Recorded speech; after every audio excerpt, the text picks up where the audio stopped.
Hello friends, ನಮಸ್ಕಾರ. ಕೀರ್ತಿ simple ಅಡುಗೆಗೆ ಸ್ವಾಗತ. ಬರ್ರಿವತ್ತ ಶೇಂಗಾ ಮತ್ತು ಬಿಳಿ ಎಳ್ಳನ್ನು ಹಾಕಿ ಒಂದು ಆರೋಗ್ಯಕರವಾದಂಥ ಉಂಡೆ ಮಾಡೋದನ್ನು ನೋಡೋಣ. ಬಹಳ ಬೇಗನೆ ಯಾವ ರೀತಿ ಪರ್ಫೆಕ್ಟಾಗಿ ಮಾಡ್ಬೋದು ಅಂತ ನೋಡ್ಕೊಂಡು ತೊಗೊಂಡ್ರಿ. ಇವಾಗ ಮೊದಲೇಕ ಪಾಕ ಮಾಡ್ಕೊಂಬಿಡೋಣ್ರಿ. ಈಗ ನಾನು ಅರ್ಧ ಬಟ್ಲಾಗೋಷ್ಟು ಬೆಲ್ಲ ಹಾಕ್ಯಾನಿ. ಹಾಕ್ಕೊಂಡು ಸ್ವಲ್ಪ ಬೆಲ್ಲ ಮುಳುಗಬೇಕ್ರದ ಅಷ್ಟು ನೀರನ್ನು ಹಾಕ್ಕೊಂಡು ಭಾಳ ನೀರು ಹಾಕೋಕೆ ಹೋಗ್ಬಾರ್ದು.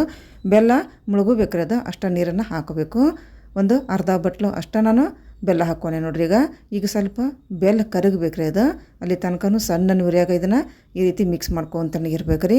ಇದು ಚಲೋ ಬೆಲ್ಲ ಆಗಿರೋದ್ರಿಂದ ಇದನ್ನೇನು ಸೋಸ್ಕೋದೇನು ಬ್ಯಾಡ್ರಿ. ಇದನ್ನ ಸ್ವಲ್ಪ ಗಟ್ಟಿ ಬೆಲ್ಲ ಇರ್ತೈತಲ್ಲ, ಅದು ಸ್ವಲ್ಪ ಕಸರ್ಗಿಸಿರ್ತೈತಿ. ಅದನ್ನು ನೀವು ಇದೇ ರೀತಿನ ಸ್ವಲ್ಪ ಬೆಲ್ಲ ಕರಿಗಿದ ಮ್ಯಾಗ ಇದನ್ನ ಸೋಸ್ಕೊಂಡು ನೀವು ಪಾಕ ತೊಗೋಬೇಕಾಕೈತಿ. ಇದು ಚಲೋ ಬೆಲ್ಲ ಇರೋದ್ರಿಂದ ನಾನು ಏನು ಸೋಸ್ಕೊಂಡಿಲ್ಲ ರೀ, ಹಂಗೆ ಡೈರೆಕ್ಟಾಗಿ ಇದನ್ನ ಪಾಕ ತೊಗೊಂಡ್ಬಿಡ್ತೇನೆ. ಈಗ ನೋಡಿರಿ, ಸಣ್ಣ ಉರಿಯಾಗ ಇದನ್ನು ಇದೇ ರೀತಿಯ ಚಮಚೆ ಬಿಡ್ಲಾರ್ದಂಗೆ ಇದನ್ನ ಮಿಕ್ಸ್ ಮಾಡ್ಕೋಬೇಕಾಕೈತೆ ರೀ. ಈಗ ನೋಡಿರಿ, ಬೆಲ್ಲ ಸ್ವಲ್ಪ ಕರಿಗೈತಿ. ಇವಾಗ ಒಂದು ಅರ್ಧ ಚಮಚ ಆಗೋಷ್ಟು ನಾನು ತುಪ್ಪವನ್ನು ಹಾಕ್ಕೊತೇನೆ ನೋಡ್ರಿ. ಈಗ ತುಪ್ಪ ಹಾಕಿ ನೀಟಾಗಿ ಮಿಕ್ಸ್ ಮಾಡ್ಕೊಂಡ್ಬಿಡ್ತೇನೆ ರೀ. ಆದಷ್ಟು ಸಣ್ಣ ಉರಿಯಾಗ ಪಾಕ ತೊಗೋಬೇಕಾಕೈತೆ ರೀ. ನಾವು ಆದಷ್ಟು ದಪ್ಪ ತಳದ ಪಾತ್ರೆಯನ್ನು ತೊಗೋಬೇಕಾಕೈತಿ. ಈಗ ನೋಡ್ರಿ, ನೀಟಾಗಿ ಚಮಚೆ ಬಿಡ್ಲಾರ್ದಂಗೆ ಇದನ್ನ ಪಾಕ ತೊಗೊಂಡ್ಬಿಡೋಣ. ಆದಷ್ಟು ಉಂಡೆ ಮಾಡ್ಕೋಬೇಕಾದ್ರೆ ಆದಷ್ಟು ದಪ್ಪ ತಳದ ಪಾತ್ರೆನ ನಾವು ತೊಗೋಬೇಕಾಕೈತೆ ನೋಡ್ರಿ. ಈಗ ಪಾಕನ ಅವಾಗವಾಗ ಚೆಕ್ ಮಾಡ್ಕೊತನೇ ಇರಬೇಕಾಕೈತೆ ರೀ. ಒಮ್ಮೆಗೆ ಪಾಕ ಬಂದುಬಿಡ್ತೈತೆ ಒಮ್ಮೊಮ್ಮೆ. ಈಗ ನೋಡ್ರಿ, ಕೈಯಿಂದನ ಈ ರೀತಿ ನೋಡ್ಕೋಬೇಕಾಕೈತಿ. ಒಂದೆಳೆ ಪಾಕ ಬಂದುಬಿಟ್ರೆ ಸಾಕು. ಈಗ ಒಂದೆಳೆ ಪಾಕ ಬಂದೈತೆ ನೋಡ್ರಿ. ಈಗ ಇಷ್ಟು ಬಂದುಬಿಟ್ರೆ ಸಾಕು ರೀ. ಇವಾಗ ಗ್ಯಾಸನ್ನು ಆಫ್ ಮಾಡಿಬಿಡೋಣ್ರಿ. ಇವಾಗ ಶೇಂಗಾ ಬೀಜವನ್ನು ಹಾಕ್ಕೊಂಡು ನೋಡ್ರಿ. ಅರ್ಧ ಬಟ್ಲು ಶೇಂಗಾ ಬೀಜ ಹಾಕ್ಕೊಂಡು ನೋಡ್ರಿ. ಇಲ್ಲಿಗ ಹುರ್ಕೊಂಡು ಸಿಪ್ಪೆ ತೊಗೊಂಡಿದ್ನಿ, ಅದನ್ನು ಹಾಕ್ಕೊಂಡು ಒಂದು 1/4 ಬಟ್ಲಾಗೋಷ್ಟು ಬಿಳಿ ಎಳ್ಳು ಹಾಕ್ಕೊಂಡು ಅದನ್ನು ಕೂಡ ಹುರ್ಕೊಂಡಿದ್ನಿ ರೀ ನಾನು, ಹುರಿದಂತಹ ಬಿಳಿ ಎಳ್ಳು. ಈಗ ಒಣ ಕೊಬ್ಬರಿ ತುರಿ ಹಾಕ್ಕೊಂಡ್ರಿ ನೋಡ್ರಿ. ಈಗ ಸ್ವಲ್ಪ ಏಲಕ್ಕಿ ಪೌಡರ್. ಈಗ ಎಲ್ಲವನ್ನು ಹಾಕಿ ನೀಟಾಗಿ ಪಾಕದ ಜೊತೆ ಇದನ್ನು ಮಿಕ್ಸ್ ಮಾಡ್ಕೋಬೇಕಾಕೈತೆ ನೋಡ್ರಿ. ಗ್ಯಾಸನ್ನು ಆಫ್ ಮಾಡಿಬಿಡ್ಬೇಕು.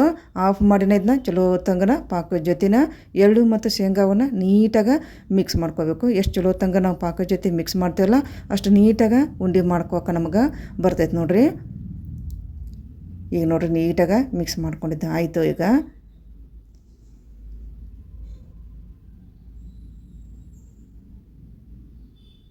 ಇವಾಗ ಸ್ವಲ್ಪ ಪುಟಾಣಿ ಹಿಟ್ಟನ್ನು ಹಾಕ್ಕೊಂಡ್ರಿ.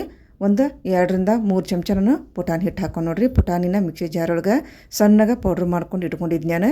ಈಗ ಅದನ್ನು ಹಾಕ್ಕೊಂಡೆ. ಈಗ ಹಾಕಿ ನೀಟಾಗಿ ಇನ್ನೊಂದು ಸಲ ಮಿಕ್ಸ್ ಮಾಡ್ಕೊಂಬಿಡೋಣ್ರಿ. ಈ ರೀತಿ ಬೈಂಡಿಂಗ್ನು ಕೊಡ್ತೈತೆ ರೀ ಪುಟಾಣಿ ಹಿಟ್ಟು, ಮತ್ತು ರುಚಿನೂ ಕೊಡ್ತೈತೆ ನೋಡ್ರಿ ಇದು. ಈಗ ನೋಡ್ರಿ ಆಯ್ತು. ಇವಾಗ ಉಂಡೆ ಕಟ್ಕೊಂಬಿಡೋಣ್ರಿ. ನೀಟಾಗಿ ಕೈಗೆ ತುಪ್ಪರ ಆಗಲಿ ಇಲ್ಲಾಂದ್ರೆ ನೀರರ ಆಗಲಿ ಕೈಗೆ ಹಚ್ಕೊಂಡು ಇದನ್ನ ಉಂಡೆ ಕಟ್ಕೊಂಬಿಡೋಣ್ರಿ. ನಿಮಗೆ ಯಾವ ಸೈಜನ್ನ ಬೇಕಲ್ಲ ಆ ಸೈಜಿನಾಗ ಇದನ್ನು ಉಂಡೆ ಕಟ್ಕೊಂಬಿಡೋಣ.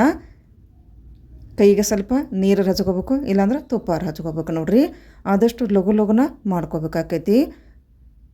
ಈಗ ನೋಡ್ರಿ, ಇದೇ ರೀತಿನ ಒತ್ತಿನ ಇದನ್ನ ಉಂಡೆ ಕಟ್ಟಬೇಕಾಕೈತಿ. ಇಲ್ಲ ಅಂತಂದ್ರೆ ಹಂಗೆ ಕಟ್ಟಿಬಿಟ್ರೆ ಬಿಚ್ಚಿ ಬಿಡ್ತಾವ್ರಿ ಅವು.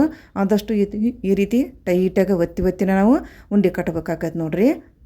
ಈಗ ನೋಡ್ರಿ ಆಯ್ತು. ಈ ರೀತಿ ರೌಂಡಾಗಿನ ಆದಷ್ಟು ಟೈಟಾಗಿ ಒತ್ತಿನ ನಾವು ಉಂಡೆ ಕಟ್ಟಬೇಕಾಕೈತಿ. ಭಾಳ ಆರೋಗ್ಯಕರವಂಥ ಉಂಡೆ ನೋಡ್ರಿ. ಶೇಂಗಾ ಮತ್ತು ಎಳ್ಳು ಹೆಲ್ತಿಗಂಕ್ರು ಭಾಳ ಇದು. ಬೆಲ್ಲ ಹಾಕಿದ್ರಂತ ಇನ್ನೂ ರುಚಿ ಬರ್ತೈತೆ ರೀ ಇದು. ಮತ್ತು ಬೆಲ್ಲ ಹಾಕಿದ್ರಿಂದ ಇನ್ನೂ ಹೆಲ್ತಿಗೆ ಇನ್ನೂ ಒಳ್ಳೇದು ನೋಡ್ರಿ. ಇವಾಗ ನೋಡ್ರಿ, ಒಂದು ಉಂಡೆ ಮಾಡೋದನ್ನು ತೋರಿಸಿದ್ ನಾನು. ನಿಮಗೆ ಬಿಸಿ ಹಿಡಿಯೋಕೆ ಆಗಲಿಲ್ಲ ಅಂದ್ರೆ ಈ ರೀತಿ ಒಂದು ಪ್ಲಾಸ್ಟಿಕ್ ಕವರನ್ನು ಈ ರೀತಿ ತೊಗೋಬೇಕು ರೀ. ತೊಗೊಂಡು ಈಗ ಸ್ವಲ್ಪ ಹಾಕ್ಕೊಂಬಿಡೋಣ್ರಿ. ಹಾಕ್ಕೊಂಡಿದ್ದನ್ನು ಈ ರೀತಿ ಉಂಡೆ ಕಟ್ಕೋಬೇಕಾಕೈತೆ ನೋಡ್ರಿ. ಕೈಯಾಗ ನಿಮ್ಗೆ ಹಿಡಿಯೋಕ್ಕಾಗಲಿಲ್ಲ ಈ ರೀತಿ ಮಾಡ್ಕೊರಿ ನೀವು. ಈಗ ನೋಡ್ರಿ, ಈ ರೀತಿ ಉಂಡಿನ ನೀಟಾಗನ ಹಾಳ್ಯಾಗ ಹಾಕಿ ಪ್ಲಾಸ್ಟಿಕ್ ಕವರ್ನ ಹಾಕಿ ಈ ರೀತಿ ಚಂದಾಗಿ ಒತ್ಕೋಬೇಕಾಕೈತೆ ರೀ. ಅಲ್ಲಿ ಕೂಡ ಎಷ್ಟು ಚಲೋ ತಂಗ ಒತ್ತಿ ಮಾಡ್ತಿಲ್ಲ ಉಂಡೆ ಬಿಚ್ಚೋದಿಲ್ಲ ರೀ ಅದು. ಈಗ ನೋಡ್ರಿ, ಈ ರೀತಿ ಬಂದು ನೋಡ್ರಿ, ಎಷ್ಟು ರೌಂಡಾಗಿನ ಬಂದೈತಿದು. ಕೈಯಾಗ ನಿಮಗೆ ಬಿಸಿ ಹಿಡಿಯೋಕ್ಕಾಗಲಿಲ್ಲ ಈ ರೀತಿಯಾರ ಮಾಡ್ಕೋಬೋದು ನೋಡ್ರಿ. ಇವಾಗ ರೆಡಿ ಆಯ್ತು ನೋಡ್ರಿ. ಇನ್ನೊಂದು ಮಾಡ್ಕೊಂಬಿಡೋಣ ನಾವು. ಇದೇ ರೀತಿಯೇ ಕೈಯಾಗ ಹಿಡಿಯೋಕ್ಕಾಗಿಲ್ಲ ಅಂದ್ರೆ ಅಷ್ಟೇ ಈ ರೀತಿ ಮಾಡ್ಕೋಬೇಕಾಕೈತೆ ನೋಡ್ರಿ ನಾವು.